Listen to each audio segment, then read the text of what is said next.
the dopest songs is this. How did you come up with this part?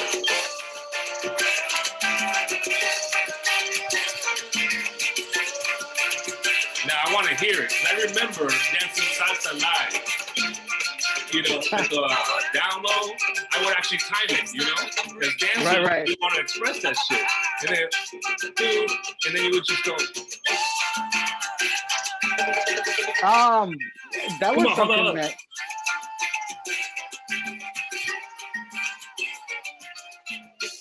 Anyways, trip down memory lane. But what made you come up with that part? Because remember, salsa was traditional, and when I first got to know you, you went just kind of modern style.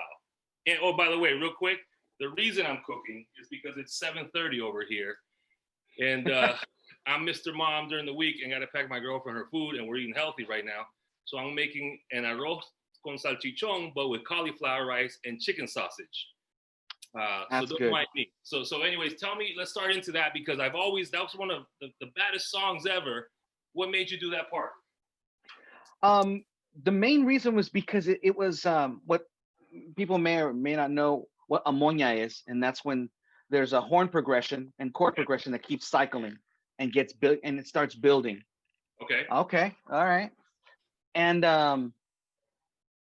it just felt, vocally, it felt like the first time there was this, this first cycle that was setting up the next climactic part right before getting back into the chorus section. And I just started maybe go with the horns and go with a low register, and then when they cycle back in, go to the next register and give it a really big climactic end. Yeah, but hold on, going back to climactic again, real quick. The key to cauliflower rice is you got to put a little bit of water. You don't flavor it until the end because that's how people end up fucking it up and make it soggy. So you put water. Okay. Now it's gonna steam because it's frozen. You let it go, reduce to the end, and then you flavor it. So I've already seared the chicken sausage. Okay. What kind of chicken sausage? Trader Joe's part, and the other one I couldn't do it. I couldn't do it because the other one was Goya. And I know how you feel about that. And then I have no Goya. And the little package you can't take away from this. This is just in every Latino household. But yeah. You'll see me put it together. But anyway, so going back to the moña and a kind of climactic point, you chose that, I don't know what you call that, versus a regular salsa would have done a timbal solo or a bongo solo. You went with something harmonic, which I thought was ahead of its time. Well, yeah, I think the whole song actually has a solo in it. No, it does. No, it does. You made a romantic song. You add the solo. I mean, you can't go wrong with shout out to Carl Parasso. That's badass. But you said, hold up. And you even said, get ready for the breakdown. I thought it was the dopest shit that I've ever seen because salsa was typically Spanish, but you came with English on that part. I just a natural, just kind of reaction. I mean, Te Extraño is a very dark song. Yeah. So, and it's a very moody song. And where we were going with it at the time was, especially going through the vocal, it was kind of a release of that, and that's kind of what it turned out to be. So it was a vocal release and a rhythmic release on Carl's end. Oh, okay. You achieved it because you're right. You're tying it into the song, and then you also obviously is even the breakdown. The breakdown was a whole percussive thing. That's, it's even hard to play when we were playing it. Recently as last year, guys had issues with that breakdown because it's a very complex breakdown. And it's one of, you owe that to the Carl, the Bobby Allende's and Mark Quinones they love to do all those weird kind of out breakdowns. Yeah. So let me ask you this. You guys were the best band in the Bay Area for a long time, undisputed GOAT. Do you think, and I mean this in the utmost respect, do you think you guys were the tallest midget in the room because you guys didn't reach that international success that I think you're capable of? You guys were 4 good-looking kids on stage, in sync. You guys had the best of the best. And so, at the time was DLG was out there, the RMM era, And I think that you guys are all individually, especially you, talented, like the Michael Stewarts of the world, the Frankie Negrons. So tell me what you think, like VH1 behind the music. What do you think? Well, we were definitely approached. Yeah. From New York. We were definitely approached in more instances than not. Unfortunately, I hate to say it, but it's that East Coast West Coast thing. At the time, it was one of those things where, damn, that was fast. Well, yes, I'm layering. You're right. It's the East Coast West Coast, so it exists in salsa, but it doesn't exist in reggaeton. I was just having with Rick Indio, so shout out to Rick, and he mentioned the reason salsa nunca se ha portado en ese nivel is because the collaborations aren't there. So you're saying you saw it even 15 years ago. Oh, for sure. I mean, it was like, if it didn't come from Puerto Rico, and you know what, I have to say, even now, surprisingly, there's still a little bit of that. Not so much from New York. I would say probably more Puerto Rico, but so that is what you credit to back then, which ultimately one can say that salsa didn't achieve the culture, the fashion, like hip hop and reggaeton, correct? Is that because it's an older generation, maybe? No, I mean, if you look at it now, I mean, salsa's probably the most popular it's ever been. The problem is that there are, and I don't know if it's a problem. Well, it's the thing is that there's so many people in the field. And for example, we can look at reggaeton. Obviously, Daddy Yankee, right? He's the mero mero. He's the one that's kind of is the OG of that. Nicky Jam, those two guys, right? They, But then you have all these cats that are coming out of nowhere that are making names for themselves, because hip hop has that kind of that you're going to make your way through it one way or the other. They have that kind of how would I say, that drive, and a lot of it has to do because it's very, you can create your audience, especially with social media. With salsa, you have really, if you were to look at it, the top Mark Anthony, Victor Manuel, and if you go traditional, then you start going Mark Anthony, Victor Manuel, Gilberto. Mark Anthony in terms of grossing, in terms of who makes the most, obviously, right? After that, you have the more traditional, like Ponceña, Combo, in the middle of that, you have like, Cesar Solar, the Ruben Blades and those OG Fania people that are right in the middle of that. Yeah, I get it. And they created that with labels. Check it out. Oh, shit. You're making me hungry, bro. And it's healthy. And that's the key, is it's literally like rice, because I, brought down the liquid out of the cauliflower. Mira el color. It looks like arroz salchichón. But anyway, you're talking about that, but salsa never hit because I think you mentioned Daddy Yankee. Daddy Yankee would discover someone. Oye, Nicky, come sing. Anuel or anyway, Alpha. You're always picking that up. I never saw that in salsa, but let's get. I just want to ask. But just remember, salsa didn't have social media the way it is now. That is true. But before we go on to the real interview, nowadays you do have more singers like you, and let's face it, the old RMM singers and the older RMM, the later generation, meaning like the newer generation. You guys there hasn't been a collaboration of the Armando Cordobas, the Michael Stewarts, to the Brenda K stars. Why isn't there a collab? And by the way, OG Asian shout out. I have to eat it with my chopsticks. So go ahead. I think there's still, there's still a little bit of that kind of click, unfortunately. And it's the East Coast, not so much New York, because now the mecca for everything is now Miami, in terms of where a lot of those musicians that lived in New York now live and reside, in Miami. So I don't think there's those barriers anymore. I think now we just have egos, or let's face it just takes one visionary to say, let me get the best of the best that still can perform in today's industry. In other words, let's be realistic.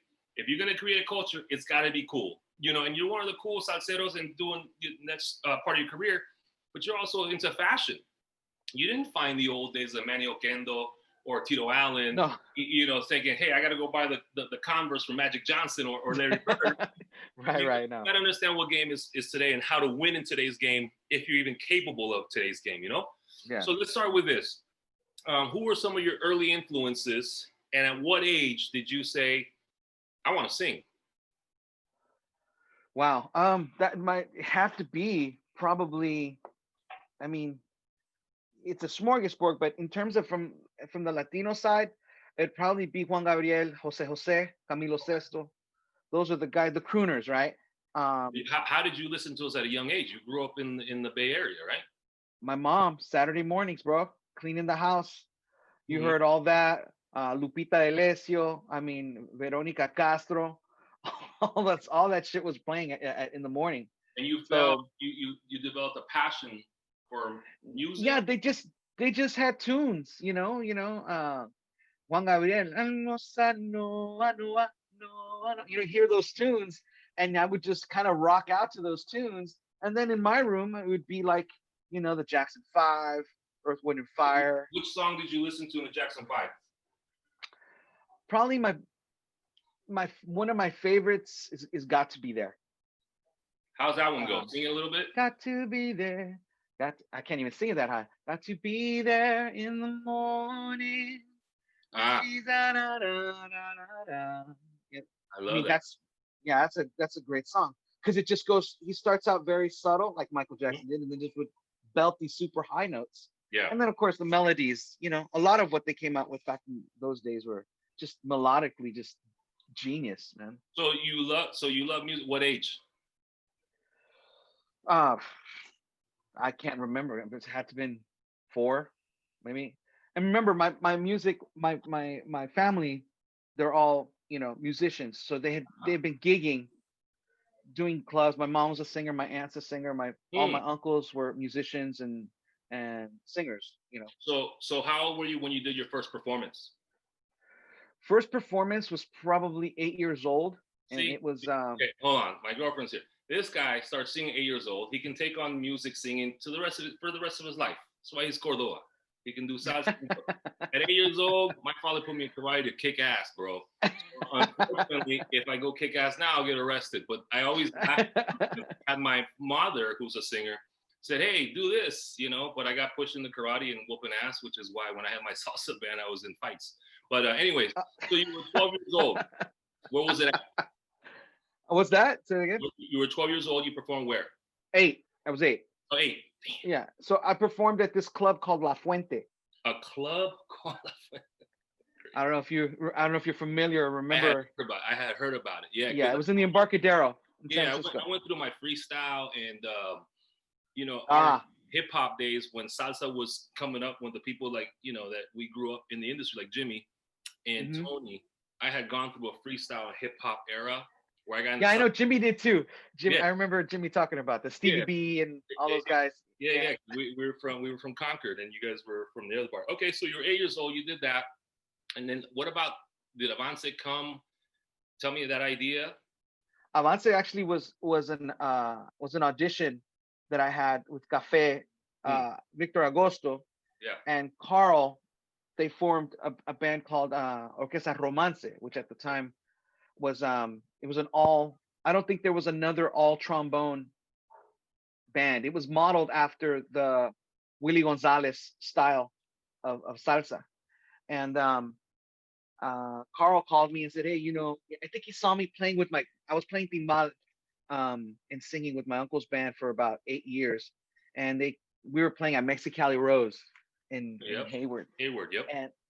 And Carl showed up and we kind of reunited. And Carl's first band was my uncle's band. So got it. So that's how we knew each other. So he's known me since I was a little kid.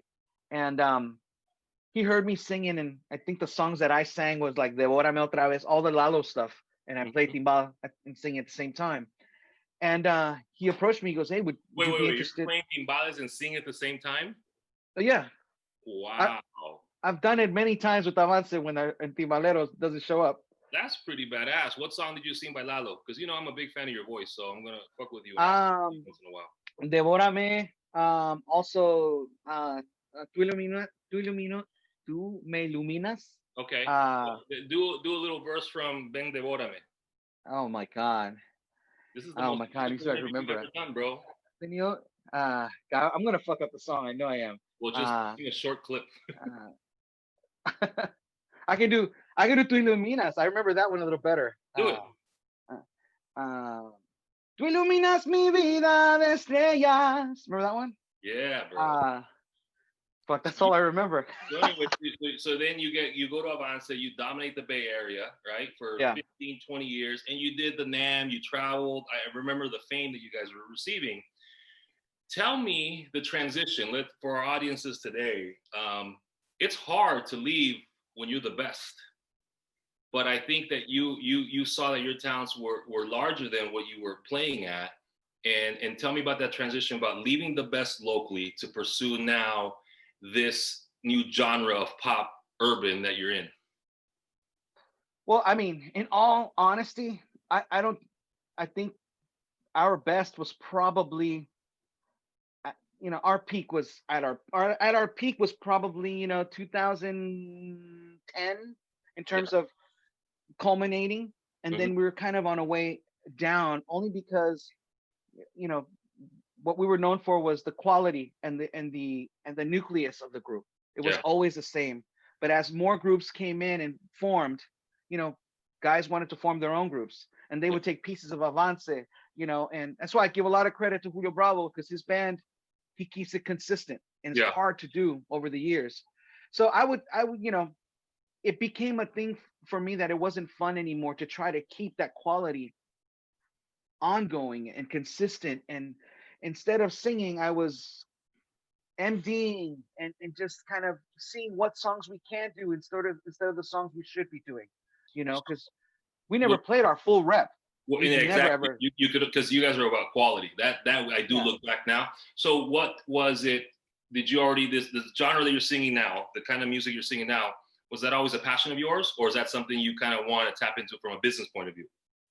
No. I've always, I was in R&B for a while, and my first signing was with Motown. We were going to be the first. It was during the whole Boys to Men era and all that stuff.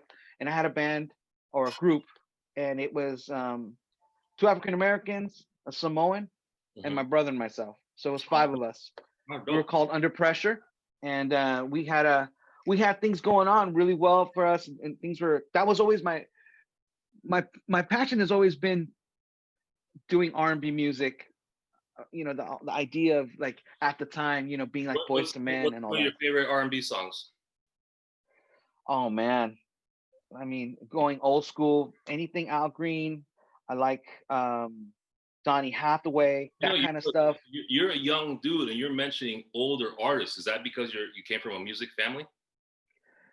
I just came from a family that didn't discriminate from any kind of music. I mean, I love Nat King Cole, Frank Sinatra. All of that is on. What was one of your songs from Frank Sinatra? Oh, Frank Sinatra, Summer Wind. Sing a clip of that. Oh, dude, I could do. Nat King Cole would be my number one. Do your Nat King Cole. It was either that or Boys the Men. So do a Nat King. Nat King Cole. You do hundreds of interviews. I want this one to be one of your funnest ones to do. So do Nat King. Nat King Cole. A blossom fell from off a tree. It settled softly on your lips. You turn to me. The gypsies say, and I know why. A falling blossom only touches lips that lie. A blossom fell, and very soon I saw you kissing someone new beneath the moon. I thought you loved me. You said you love me. We planned together to dream forever. I can keep going. That's badass, bro. That's badass. So I see your influences. So you transition into this new as an artist. And how has it been so far, the transition? Have you now you're learning the business internationally, right? Because before it was about being the best Yeah. and getting gigs. Now you're having to learn social media. You're having to learn, Spotify analytics. Yep. How has the rapport been from your fans? You know what? It's been pretty good, and I have to say they've been really sweet. They've been really, I'm always looking to, to get constructive criticism. Constructive criticisms never bug me. I actually embrace it. Yep. And when it comes to the music, they've been really receptive. If anything, it's on my end because I probably shouldn't. I don't push it as much as I should, just because it's busy. Because most people, when they see you on social media and you have an artist page, they think that's all that you do. I wish it was. That's the goal. You know, but we all have our jobs. We have our Yeah, responsibilities no. and Listen, you guys are stuff. like actors. You hustle to fulfill your passion to one day make it. And I will say that you're actually in a better situation now than it was back in the days 20 years ago, because now your hardest critic should be yourself. Because it's your art, it's your song, you're writing, you're producing, you're arranging it. And then Right. secondly would be your fans. Where before I would get stuck on paying for an arrangement, then sending it to other people in the music industry. When I look back, I should never have done that. You know why? They're not the ones buying the music. They're not the ones downloading the songs. They're not the ones, if you talk to a percussionist, then they're gonna make it more, break oriented. When at the end of the day, the consumer, which is the millions of people out there, is how the song makes them feel. You get what I'm Right. saying? Exactly. So you are now like on this boat, this yacht with just the entire sea to create. So I want to commend you for that. What's the goal? The goal has always been to be able to, not only share it, but share it in a live perspective, in a live atmosphere, to have that interaction, not just digitally, but obviously, interactively, physically, emotionally with that person, and create more opportunities where people can come and hear the music. Because there's that feeling that you have. It's that feeling you have when you're performing. It's just there's nothing like being on stage. What there was what is the largest crowd you've ever performed in front of? That's a high. Like when I performed with Will Smith, 35,000 people at the worst stadium ever. Yes, Dodger Stadium. That was a high. My brother and I were like, this is 35,000 people watching us because we were performing. So that was my high. How many people was your high? Wow, it depends. I mean, if we're talking about, it's they're all different. Yeah. I think in terms of Avance, probably the Alamo Dome when it was us, Luis Miguel, and Prince Royce. Yeah. And and Sheila E was in the band as well with us. Yeah. And no, that was very few people in the Bay Area can say that. So those are the moments you have, Yeah. Yeah. What is your pet peeve in the music industry? From a business standpoint or from creative, or on stage, or let's whatever one you feel the most comfortable. Well, from a musician's perspective, is making the same mistake over and over, after rehearsing it, right? Got it. No, yeah, no, that's okay. I got you. That's a good one. Yeah, you're right. You got to be best at your craft. My pet peeve with the industry has always been the same thing, is that I think, so much on image is everything is so heavily about the look, image, about the look, about weight, about yeah, that's society in appearance. General. That's just not the industry. Society, yeah. Well, but the thing is that whether or not you're right about that, but I think like in anything, like with acting, modeling, anything in the artistic, genre, yeah, it's enhanced even more because you're front facing.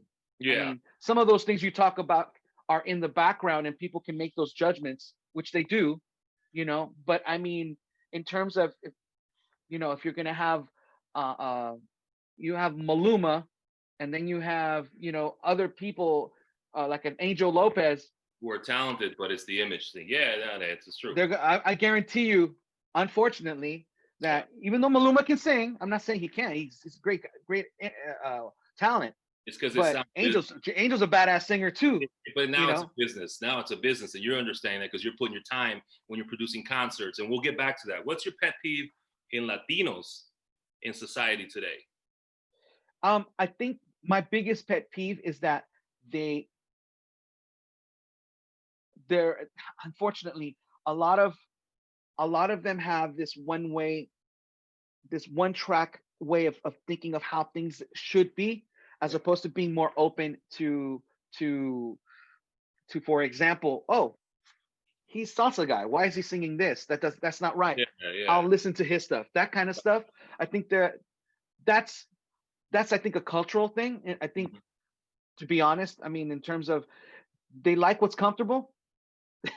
Well, and anything that, you're right. It's like someone know, taking me seriously because I'm in real estate and I can't penetrate or can't make an impact in the music or the culture, right? So I get that. What's your pet peeve in politics? oh man, well, uh people who alternative facts. Yeah, it's like if they're not smart enough to realize what's fake or what's not true or what's not right, correct? Ideology versus truth. That's a lost art, right? Yeah. Did you vote this year? Yes, I did. Proudly? Proudly. You know, And anxiously. yeah. Do you agree that being at both sides extreme isn't very healthy, No. especially for Latinos? Like I sent you today about Goya and AOC going at it, right? Mm-hmm. You have two of the extremes. What are your thoughts on that? You know what? I think I believe the article. I think Goya put something out, and then I think AOC responded. I think the tit for tat doesn't work. And regardless of the tit for tat, when you start off and not know each other, but you're insulting each other, then it's very hard to ever sit down at the table, because can you imagine have a conversation? that if you had all 30 salsa giants, all 30 reggaeton giants, all 30 Latino business Fortune 500 companies, all 25, 30 members of the Senate and Congress, Latinos together in a room, you see how much powerful we could be? And that's my biggest pet peeve on the division. Yeah. Que la gente están acting a fool, bro. It's like we can't even, like you said, your ideology or what's not even true, So, right. Let me ask you this. If you could have dinner with one person, dead or alive, who would it be? Oh man. Have dinner? Oh man.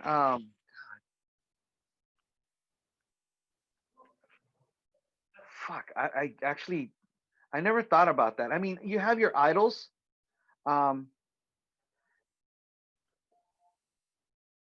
We can get back to that. Your last dish? John F. Kennedy. Oh, really? Nice. And tell me why. John F. Kennedy. That's a cool mofo.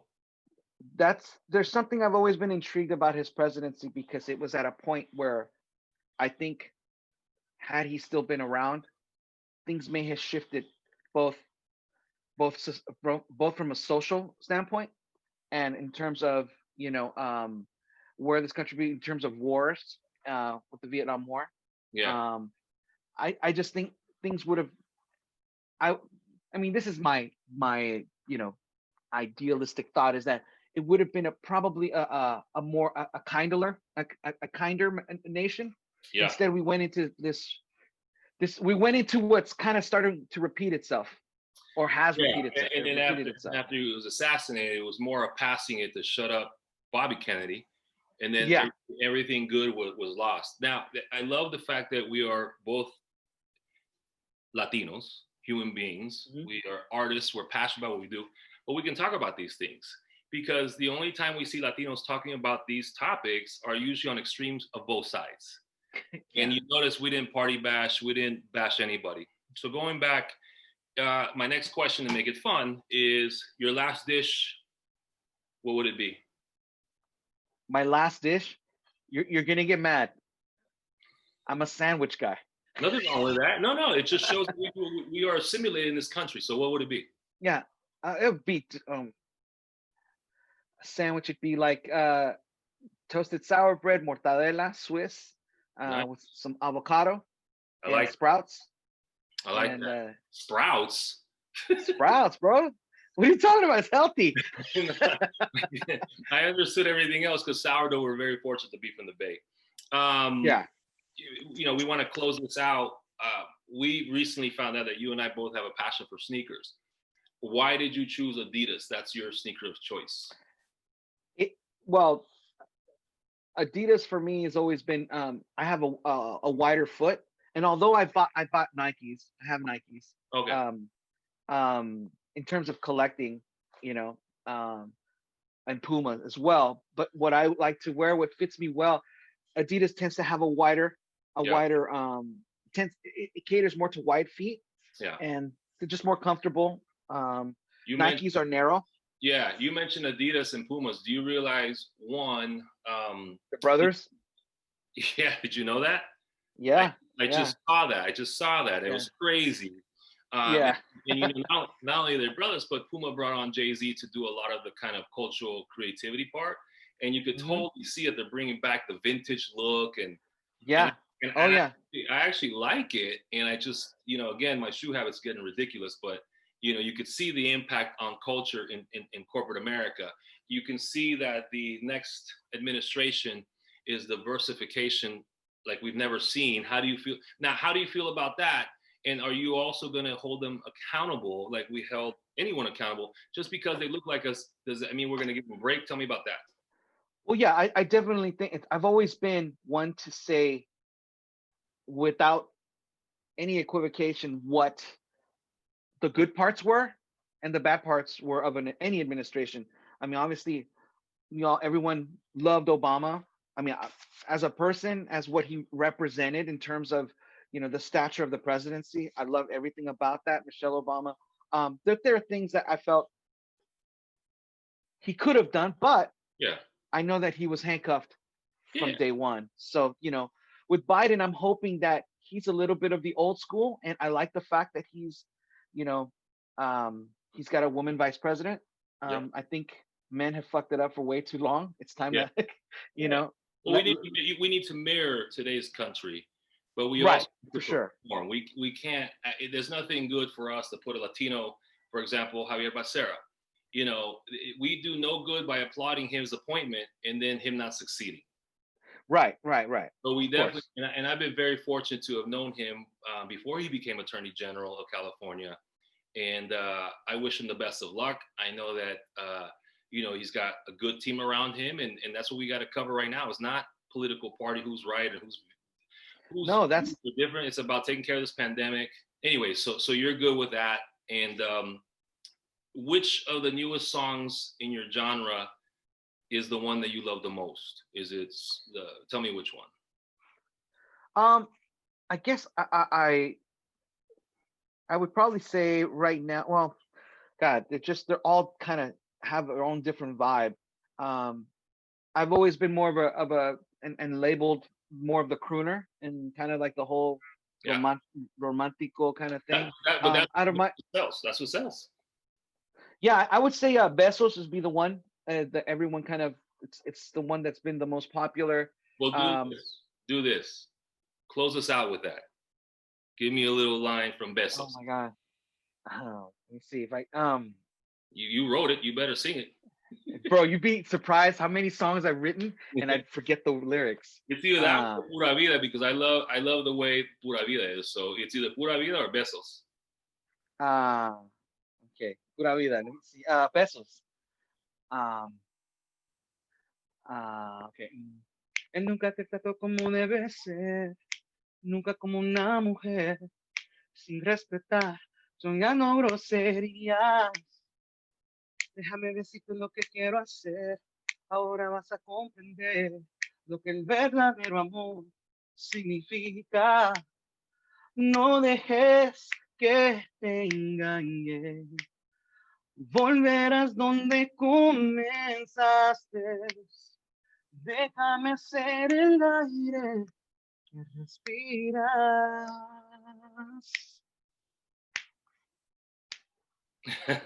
Quiero volverme entre tu piel, rompiendo tu muro de tristeza. Dentro mis brazos refugio, besos hasta el amanecer.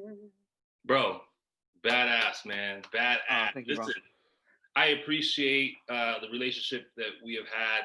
I am more Likewise. excited in the future. Your family's amazing. Jeffrey is a blessing too. But I'll say this. Thank you for being on the show. And you know that anything you need in support, I've got your back. That's why I have you here. But more importantly, thank you for being my friend. And thank you for today's interview, brother. And yeah, man. Next time, I want to do this every 60, 90 days to get an update on the music, because right now you are on a high, brother. So thank you very much, bro. Thank you, man. And don't forget, one thing, second week of, it hasn't been officially announced, but I'll be doing a live stream, a live show. You'll get to hear all the songs, salsa, everything. Yep. So send me look out for that, man. I will send you the info. Yeah. Send me the info. I'll get it out to everybody, and we got your back, bro. Thank you very much. Say hi to the family. Thank you, bro. Much love, man. Appreciate it. Take care.